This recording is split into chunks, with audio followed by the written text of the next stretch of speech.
Hello बच्चों, how are you all? I am your Hindi teacher Kiran. I hope you are focusing on your studies. So let's do नीति के दोहे. नीति के दोहे आज करेंगे हम. नीति के दोहे करने से पहले सबसे पहले हम जान लेते हैं कि नीति का अर्थ क्या होता है. नीति किसे कहते हैं? तो नीति का अर्थ होता है ऐसा व्यवहार जो सबकी दृष्टि में लोक या फिर समाज के कल्याण के लिए आवश्यक है और उचित ठहराया जाता हो या माना जाता हो, उसे नीति कहा जाता है. तो नीति के दोहों में तीन कवियों को, रीतिकाल के तीन कवियों को लिया गया है, रहीम, बिहारी और वृंद.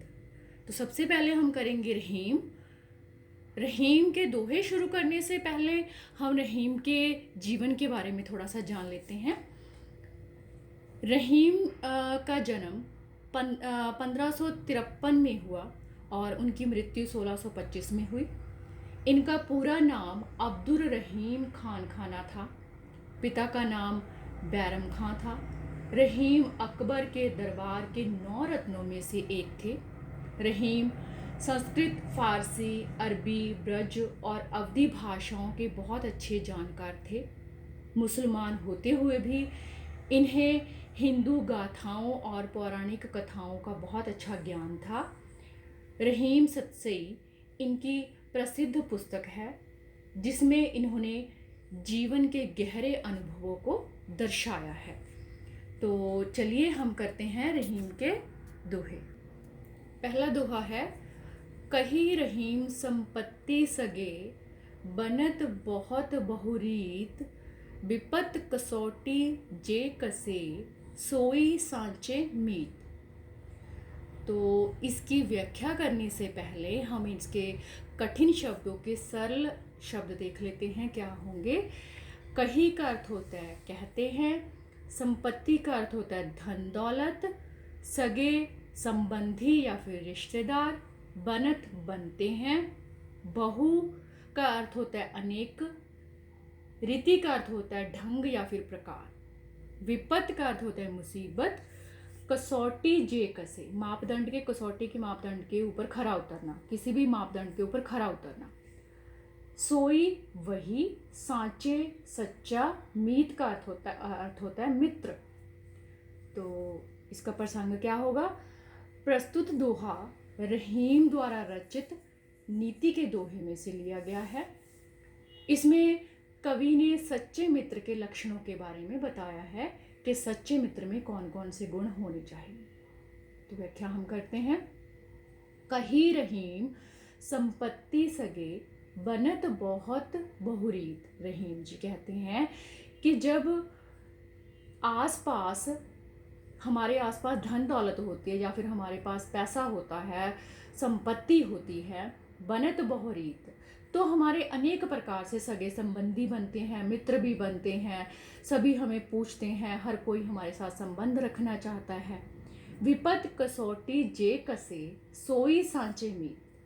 परंतु जो हमारे मुसीबत में साथ देता है, जो हमारी विपत कसौटी जे कसे, परंतु जो हमारी मुसीबत के समय में साथ देता है या मुसीबत के समय में कसौटी पर खरा उतरता है, सोई सांचे मित्र, वही हमारा सच्चा मित्र होता है. तो सच्चे मित्र की पहचान हमें मुसीबत के समय में ही पता चलती है, क्योंकि जब हमारे पास संपत्ति होती है, धन दौलत होती है, तब तो हमारे सारे ही रिश्तेदार भी होते हैं, संबंधी भी होते हैं और मित्र भी होते हैं. विशेष कथन क्या होगा, कठिनाई के समय में काम आने वाला ही सच्चा मित्र होता है. भाषा सरल, सरस, सहज है और छंद दोहा है, अलंकार अनुप्रास है. अगला दोहा है दोहा 2, एके साधे सब सधे, सब साधे सब जाए, रहमन सींचे मूल को, फूले फले अधाय. तो साधना का अर्थ होता है साधना करना या फिर उपासना करना, ध्यान करना, पूजा करना, आप कह सकते हो. और मूल का अर्थ होता है जड़, फूले का अर्थ होता है फूल, फले फल, अधाय का अर्थ होता है तृप्त हो जाना. प्रसंग इसका क्या होगा. प्रस्तुत दोहा रहीम जी द्वारा रचित नीति के दोहों में से लिया गया है.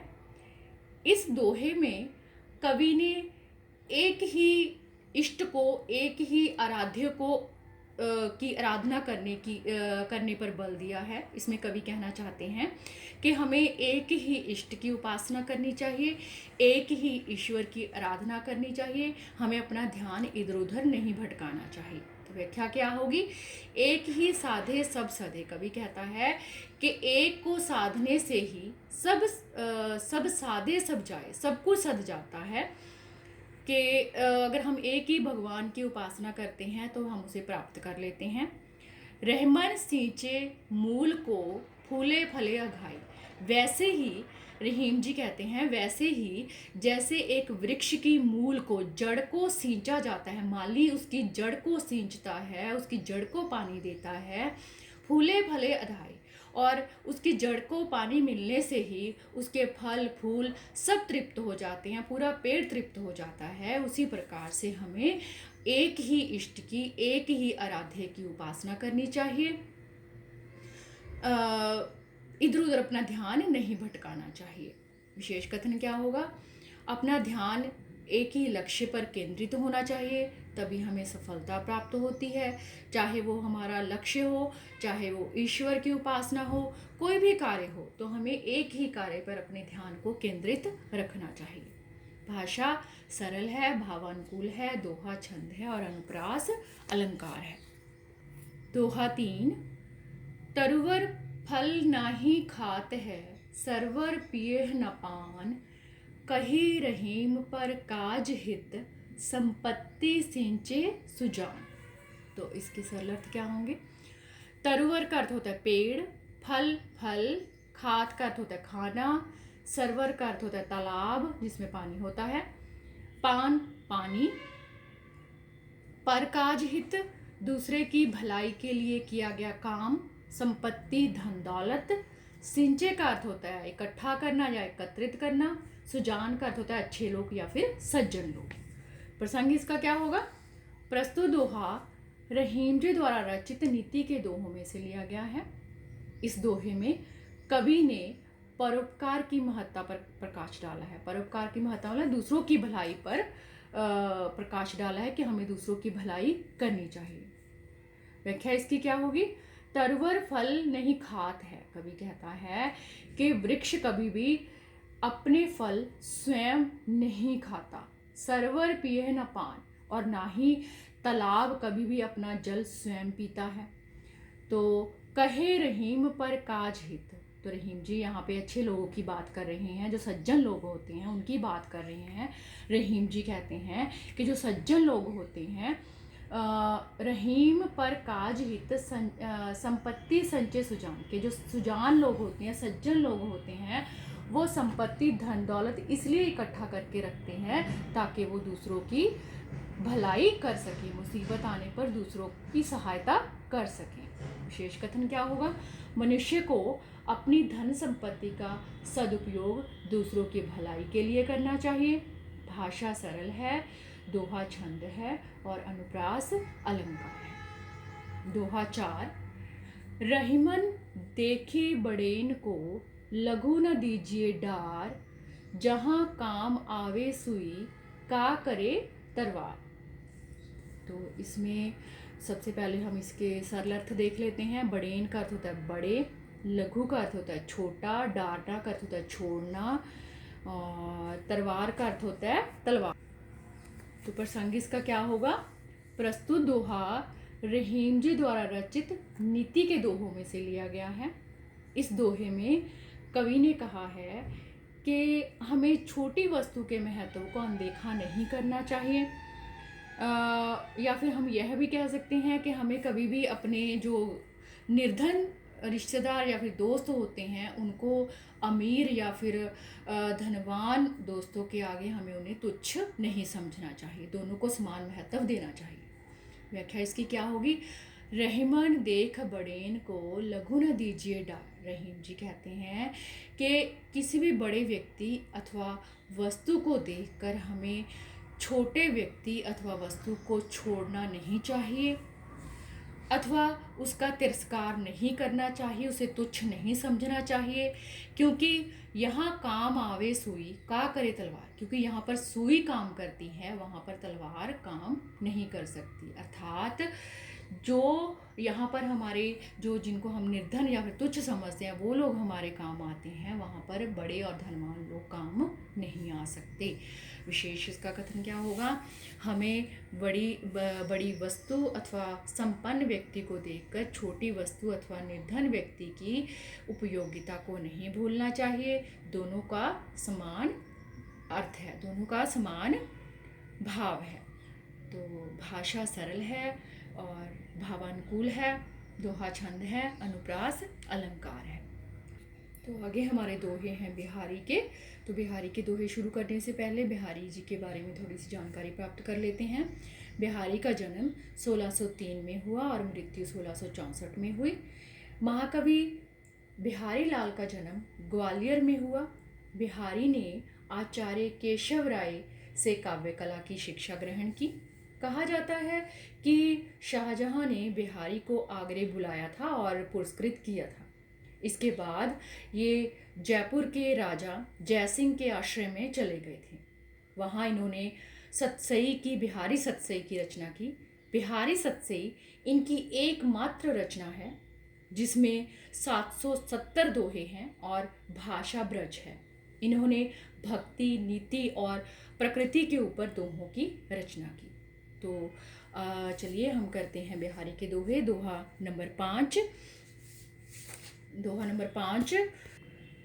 कन्नक कन्नक ते 100 गुनी मादकता अधिकाए, बह खाए बोरात है इहीं पाए बोराए। तो कन्नक कन्नक यहाँ पर 2 बार आया है, लेकिन दोनों बार इसका अर्थ भिन्न है। तो कन्नक का अर्थ होता है यहाँ पे सोना, और कन्नक का अर्थ होता है धतूरा। धतूरा एक नशीला पदार्थ होता है जिसको खाने से नशा होता है।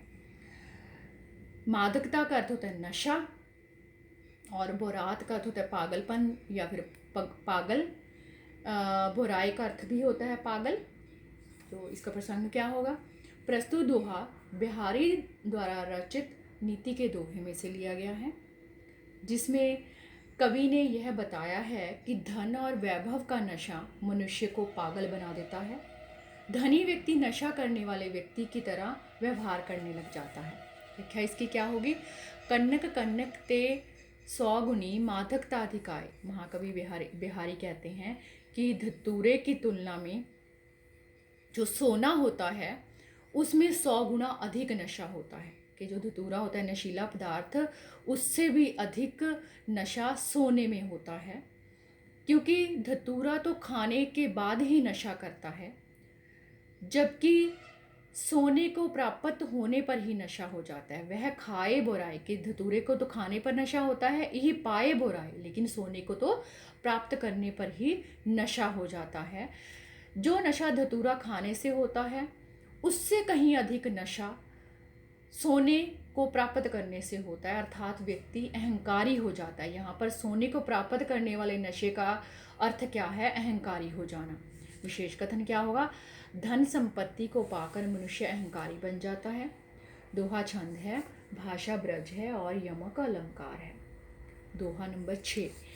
यही आस अटक्यो रहे अली गुलाब के मूल, हो यह बोहरी बसंत ऋतु इन डारन पे फूल। तो यही का अर्थ होता है इस। अली का अर्थ होता है भवरा, मूल का अर्थ होता है जड़, हो यह का अर्थ होता है हो जाएगी, बोहरी फिर, डारन का अर्थ होता है डालियां, पौधे की या पेड़ की डालियां। प्रसंग इसका क्या होगा। प्रस्तुत दोहा बिहारी द्वारा रचित नीति के दोहे में से लिया गया है। इस दोहे में कवि ने मनुष्य को सदा आशावादी रहने का संदेश दिया है कि मनुष्य को कभी भी निराश नहीं होना चाहिए। व्याख्या इसकी क्या होगी। यही आशा अटक्यो रहे। अटक्यो का अर्थ होता है किसी भी स्थान पर अटके रहना या रुके रहना। अली गुलाब के मूल, कवि कहता है कि फूल ना होने पर भी इस उम्मीद में, अली जो भंवरा है वो गुलाब की जड़ में, जड़ के पास आसपास ही रहता है। हो यह बोहरी बसंत ऋतु, कि उसे आशा होती है, उसे उम्मीद होती है कि एक बार फिर से बसंत ऋतु आएगी। इन डारन पे फूल, और इन डालियों पर फिर से फूल खिलेंगे और वे उन फूलों के रसों को प्राप्त करेगा। तो कवि के कहने का भाव यहाँ पर मनुष्य को क्या शिक्षा दी है कि मनुष्य को कभी भी निराश नहीं होना चाहिए, क्योंकि दुख के बाद सुख का समय ज़रूर आता है। विशेष कथन क्या होगा, कभी भी मनुष्य को अपना आप निराशा में नहीं घेरना चाहिए, बल्कि निरंतर कार्य करते रहना चाहिए और आशावादी बने रहना चाहिए। भाषा ब्रज है, दोहा छंद है, अनुप्रास अलंकार है। दोहा 7। सोहत संगु समान सो, जह कह सब लोग, पान पीक ओंठन बने, नैनन काजर जो। तो सरल अर्थ इसके क्या होंगे, सोहत का होता है शोभामान, संगु साथ, जह यही, पीक पानी का जो पान होता है, जो पान खाने वाला होता है, और पान खाने के बाद जो हम थूकते हैं उसको पीक बोलते हैं। ओंठन का अर्थ होता है होंठ, नैनन आंखें, काजर काजल। प्रसंग इसका क्या होगा, प्रस्तुत दोहा बिहारी द्वारा रचित नीति के दोहों में से लिया गया है। इस दोहे में कवि बताता है कि एक जैसे स्वभाव वालों का साथ हमेशा बना रहता है, अर्थात जब दो समान स्वभाव वाले व्यक्ति साथ होते हैं तो उनका साथ जो है वो अधिक समय तक रहता है। व्याख्या इसकी क्या होगी, सोहत संगु समान सो, जहे कहे सब जो। कवि कहता है कि एक जैसे स्वभाव वाले, ठीक है, एक जैसे स्वभाव वालों का साथ सदा के लिए बना रहता है, और ऐसा ही सब लोग भी कहते हैं कि यही कहे सब लोग, कि ऐसा सभी लोग कहते हैं कि जिन लोगों का स्वभाव समान होता है या जिन लोगों का स्वभाव मेल खाता है, उनका जो साथ है वो हमेशा बना रहता है या फिर शोभा मान देता है। कहता है पान पीक ओंठन बने, क्योंकि पान की जो पीक है उसका जो लाल रंग है या उसकी जो लालिमा है वो सदा होठों पर रहती है। नैनन काजर जोग, और जो काजल है वो आँखों में हमेशा सुशोभित होता है या फिर शोभा देता है। कहते हैं जैसे पान की पीक की जो लालिमा है वो होठों पर रहती है, और काजल की जो श्यामपन है, जो कालापन है वो आँखों में बना रहता है, वैसे ही जो समान स्वभाव वाले व्यक्ति होते हैं उनका जो साथ है वो हमेशा बना रहता है। विशेष कथन क्या होगा, समान प्रकृति या स्वभाव वाले व्यक्तियों का साथ सदा बना रहता है। भाषा ब्रज है, दोहा छंद है, अनुप्रास अलंकार है। दोहा 8। गुनी गुनी सब क्या कहे, निगुनी गुनी न होत, सुनियो कहो तरु अर्क तय, अर्क समान उदोत। सरल अर्थ क्या होंगे, गुनी का अर्थ होता है गुणवान, कहे का अर्थ होता है कहने से, निगुनी गुणहीन, तरु का अर्थ होता है वृक्ष, अर्क तय आक का एक पौधा होता है जो जहरीला होता है, अर्क के समान, अर्क सूर्य को भी कहा जाता है, सूर्य देवता को अर्क भी कहा जाता है, और दुतु का अर्थ होता है प्रकाशवान। प्रसंग इसका क्या होगा, प्रस्तुत दोहा बिहारी द्वारा रचित नीति के दोहों में से लिया गया है। इस दोहे में कवि ने बताया है कि कहने मात्र से ही गुणहीन व्यक्ति गुणवान नहीं बन जाता, या फिर कोई नाम रखने से कोई व्यक्ति उस नाम के जैसा नहीं हो जाता, या फिर उस नाम के जैसे गुण उस व्यक्ति में नहीं आ जाते। व्याख्या इसकी क्या होगी, गुनी गुनी सबके कहे, निगुनी गुनी न होत। कवि कहता है कि सभी लोगों के द्वारा किसी गुणहीन व्यक्ति को बार बार गुणी गुणी कहने से वह व्यक्ति गुणवान नहीं बन सकता, क्योंकि कहीं यह नहीं सुनियो कहू तरु अर्कते, क्योंकि कभी भी किसी ने यह नहीं सुना कि जो आक का पौधा होता है, जो आक का वृक्ष होता है, वैसे पौधा ही होता है, आक का वृक्ष तो नहीं होता, सुनियो कहू तरु आक अर्कते, कि जो आक का वृक्ष होता है या पौधा होता है उसमें सूर्य के समान तेज अथवा उजाला कभी नहीं आता, मतलब अर्थात जो सूर्य होता है उसको अर्क भी कहा जाता है, और जो आक का पौधा है उसको भी अर्क कहा जाता है। तो आक के पौधे को अर्क कहने से उसमें सूर्य के समान गुण नहीं आ जाते, अर्थात वो सूर्य के समान दूसरों को रोशनी देने वाला या प्रकाशवान करने वाला नहीं बन जाता। अर्थात अगर हम निर्गुण व्यक्ति को, निगुणी व्यक्ति को, जिसमें गुण नहीं है, या गुणहीन व्यक्ति को अगर हम गुणी गुणी कहते रहें या उसका कोई ऐसा नाम रख दें जो गुणवान व्यक्ति का होता है या गुणवान चीज़ का होता है, तो वो गुणी नहीं बन जाता। तो विशेष कथन क्या होगा? गुणहीन को गुणी कहने से वह गुणवान कभी नहीं बन सकता। भाषा ब्रज है, दोहा छंद है, अनुप्रास अलंकार है। अब हम करेंगे वृंद के दोहे। तो उससे पहले हम वृंद के जीवन के बारे में थोड़ा सा जानकारी प्राप्त कर लेते हैं। वृंद का जन्म 1685 में हुआ और उनकी मृत्यु 1765 में हुई। वृंद कवि मेवाड़ के रहने वाले थे। इन्होंने काशी में जाकर संस्कृत की पढ़ाई की।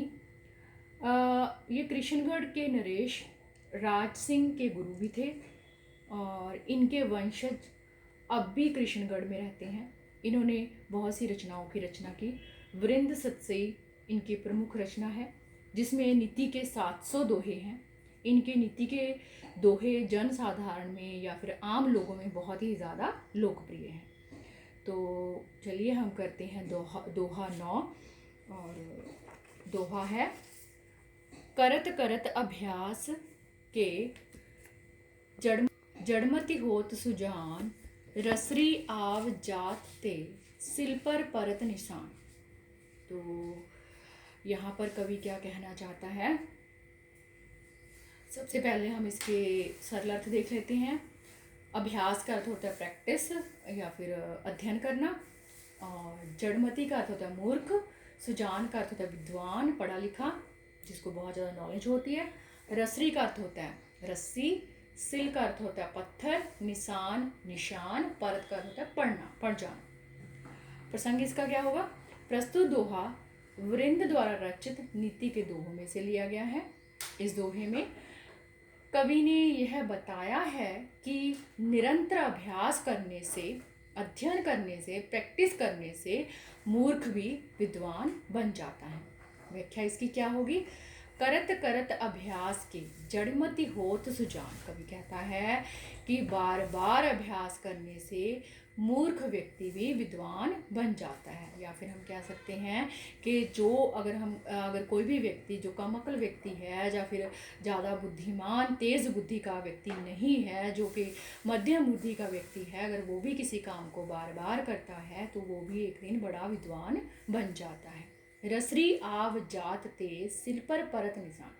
वैसे ही जैसे बार बार रस्सी के घिसने से पत्थर पर भी निशान पड़ जाते हैं, उसी प्रकार बार बार किसी काम को करने से, निरंतर करने से उस काम में विद्वान बना जा सकता है। विशेष कथन क्या होगा? परिश्रम करने से व्यक्ति अपने लक्ष्य को प्राप्त कर सकता है। भाषा अत्यंत सरल भावपूर्ण है, दोहा छंद है और पुनरुक्ति प्रकाश अलंकार है। तो आगे है दोहा 10। दोहा 10, फेर न हवै है कपट सो, जो कीजे व्यापार, जैसे हांडी काठ की, चढ़े न दूजी बार। इसके सरल अर्थ जान लेते हैं। फेर का अर्थ होता है दोबारा, हवै का अर्थ होता है फिर से, कपट का अर्थ होता है छल या फिर धोखा, और काठ का अर्थ होता है लकड़ी। हांडी वो मटकी होती है जिसको आग पर रखकर उसमें खाना वगैरह पकाया जाता है, और दूजी का अर्थ होता है दूसरी। प्रसंग इसका क्या होगा? प्रस्तुत दोहा वृंद द्वारा रचित नीति के दोहों में से लिया गया है। इस दोहे में कवि ने यह स्पष्ट किया है कि छल कपट का व्यवहार बार बार नहीं चलता। व्याख्या इसकी देख लेते हैं। फेर न हवै है कपट सो, जो कीजे व्यापार। कवि कहता है कि यदि कोई व्यक्ति छल कपट और चालाकी से अपना कार्य करता है तो उसकी चालाकी बार बार नहीं चल सकती। एक बार तो चल सकती है परंतु बार बार नहीं चल सकती।